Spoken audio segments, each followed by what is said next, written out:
अस्सलाम वालेकुम। वालेकुम सलाम। जी जनाब। आज मेरा इंटरव्यू हुआ जनाब। ठीक है।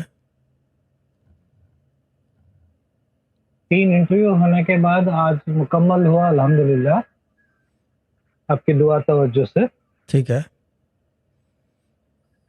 हैदराबाद में लगा है। कौन लग गया भाई और किसको लग गया है? कौन क्यों शहजाद भैया ने? मेरा नौकरी आज लगी है जनाब। अच्छा, नौकरी, मैंने कहा 1 लग गया, तारीख से मैंने कहा जी कहाँ हाँ। किसको लग गया जाके और किस तरह लग गया यार, हद हो गई है यार।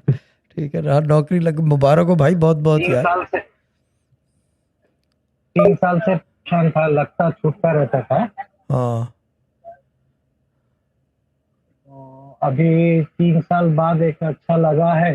दुआ के और तवज्जो के ठीक है। चाहता हूँ कि ठीक ये है। बरकरार रहे इंशाल्लाह। और इसमें कामयाबी मिले। आमीन। एक दूसरी भी फरवरी रिस से ग्रुप में ज्वाइन हो? करना है रिस शायद। ग्रुप में हो? जी।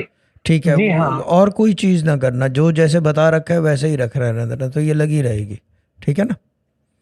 जी। जी। और दुआ तवज्जो के